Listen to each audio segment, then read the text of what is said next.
Hello everyone, welcome back to my YouTube channel.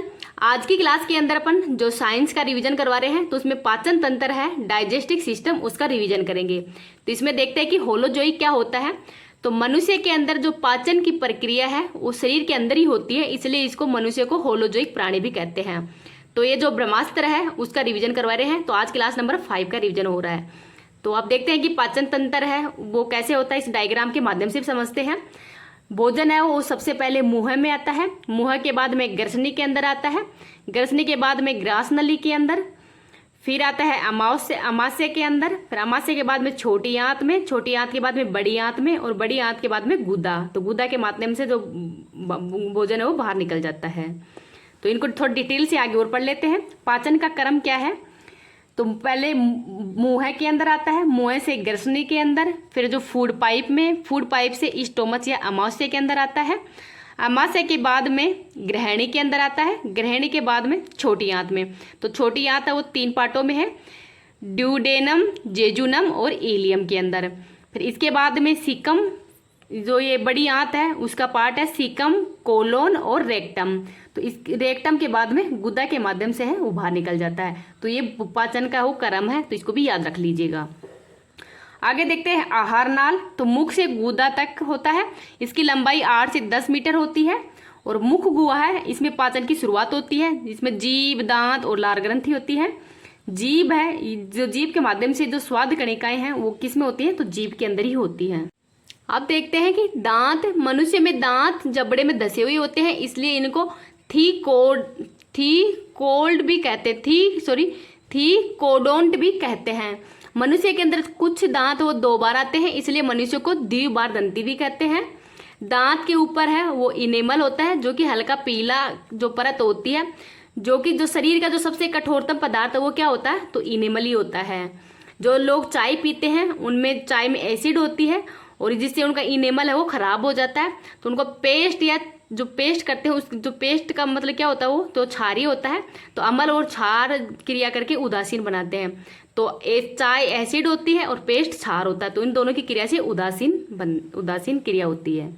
आगे देखते हैं दांत कितने होते हैं, 16। तो जो इनसाइड दांत वो काटने के काम करते हैं, कोनाइन है वो चीरने का काम, प्रीमोलर चबाने का काम, और मोलर है वो चबाना और पीसने का काम करते हैं। तो ये जो दांत, इसका फॉर्मूला क्या है, तो 2123 बटा में 2123 मल्टीप्लाई 2। तो ये 32 दांत होते हैं। दूध के दांत कितने होते हैं बच्चों के अंदर, 20 होते हैं। विजडम टीथ अर्थात अक्ल दाढ़ है वो एक अवशेषी अंग होती है। लार ग्रंथियां तो 3 जोड़ी होती है, लाइसोजाइम जिसमें जीवाणु का भक्षण होता है, और एमाइलीज एंजाइम जिसमें कि कार्बोहाइड्रेट इसका पाचन होता है। मुख गुहा में वसा और प्रोटीन का पाचन वो नहीं होता है, तो इसको याद रख लीजिएगा, इंपॉर्टेंट है। मुख के अंदर जो भोजन होता है उसको बोलस भी कहते हैं। ग्रसनी तो इसे श्वास एंड भोजन का जो कॉमन चैम्बर है वो इसमें ही होता है, और इसमें पाचन वो नहीं होता, तो ग्रसनी है इसके अंदर पाचन नहीं होता है। आगे देखते हैं एपिग्लोटिक्स क्या होता है। तो भोजन को श्वास नली के अंदर ही जाने से रोकने के लिए श्वास नली के मुख पर ही जो एपिग्लोटिक्स है वो लगा हुआ होता है, तो इसको भी याद रख लीजिएगा। आगे देखते हैं ग्रास नली, तो इसको फूड पाइप भी कहते हैं। यहाँ पर पाचन नहीं होता है, ये मुख गुहा से आया हुआ भोजन का जो कर्मा कुंजन है उसके द्वारा ही होता है, और ये अमाशय के अंदर भेज दिया जाता है भोजन को। आगे देखते हैं कि अमाशय स्टोमच क्या होता है। तो इसमें HCl हाइड्रोक्लोरिक अम्ल होता है, पैप्सिन जो कि भोजन जो प्रोटीन है उसका पाचन करता है, पैप्सिन को एक्टिव करने के लिए ही HCl जरूरी भी होता है। रेनिन तो बच्चों के अंदर ही दूध के पाचन के लिए रेनिन है वो अमाशय के अंदर ही होता है। आगे देखते हैं अमाशय के अंदर भोजन की जो प्रकृति है वो अम्लीय होती है। अमाशय में भोजन को काइन कहते हैं। अमाशय के अंदर ही जो कास्ट्रिक जूस है वो भी स्त्रावित होता है। तो अमाशय के अंदर कौन सा रस स्त्रावित होता है, तो कास्ट्रिक जो रस है वो स्त्रावित होता है, इसको भी याद रख लीजिएगा। अब देखते हैं वेरी इंपॉर्टेंट है छोटी आंत। तो आहार नाल का जो सबसे बड़ा भाग है वो कौन सा है, छोटी आंत है, और इसकी लंबाई 6 मीटर होती है। इसके 3 भाग होते हैं, ग्रहणी, ड्यूडेनम, जेजुनम और इलियम। तो भैया ड्यूडेनम है ये क्या होती है, इनको देखते हैं। ये ग्रहणी छोटी आंत का ही भाग होता है। अमाशय से भोजन है वो ग्रहणी के अंदर ही जाता है। अग्नाशय रस है जो कि पूर्ण पाचक रसी होता है। कार्बोहाइड्रेट, प्रोटीन, वसा का पाचन इसमें ही होता है। तो वसा का पाचन किस में होता है, तो वो छोटी आंत के अंदर ही होता है। आगे देखते हैं नोट लगा के, लीवर में संश्लेषित पित्तरस जो कि ग्रहणी के अंदर ही वसा का इमिलेशन भी करता है, अर्थात वसा के जो बड़े बड़े अणु हैं उनको छोटे छोटे अणुओं के अंदर तोड़ने का काम कौन करता है, तो ये लीवर के अंदर ही होता है। तो जो लिपिड है इसमें इमलसीकरण के द्वारा ही जो छोटे छोटे अणु हैं वो इस बाइल रस के द्वारा ही छोटे छोटे टुकड़ों के अंदर बढ़ जाता है। तो ग्रहणी के अंदर पाचन किस किस का होता है, तो प्रोटीन, कार्बोहाइड्रेट और वसा का पाचन होता है। ग्रहणी में किस किस का पाचन होता है, तो एमाइलेज है, ये कार्बोहाइड्रेट का पाचन करता है, लाइपेज वसा का पाचन, और ट्रिप्सिल है, इसमें प्रोटीन का पाचन होता है। अमाशय के अंदर भोजन की प्रकृति वो अम्लीय होती है और इसको पित्त रस है वो क्षारीय करता है। अब देखते हैं यकृत। यकृत के अध्ययन को हिपोटोलॉजी भी कहते हैं। जो बाइल जूस है ये स्त्रावण किसमें होता है, लीवर के अंदर ही, और संचित होता है पित्ताशय के अंदर ही।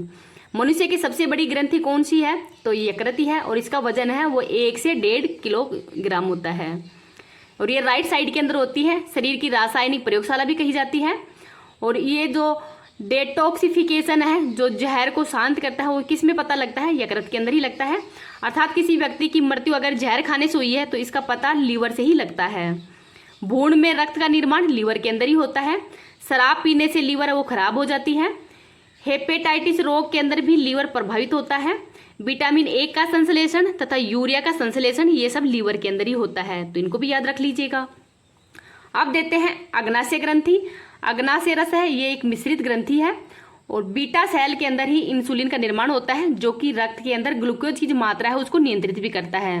अगर रक्त के अंदर शर्करा की मात्रा बढ़ जाती है तो डायबिटीज या फिर मधुमेह रोग भी हो जाता है। इंसुलिन एक हार्मोन है और इसकी खोज बेस्ट तथा बेटिंग के द्वारा ही की गई है, तो ये पॉइंट भी याद रख लीजिएगा, इंपॉर्टेंट है।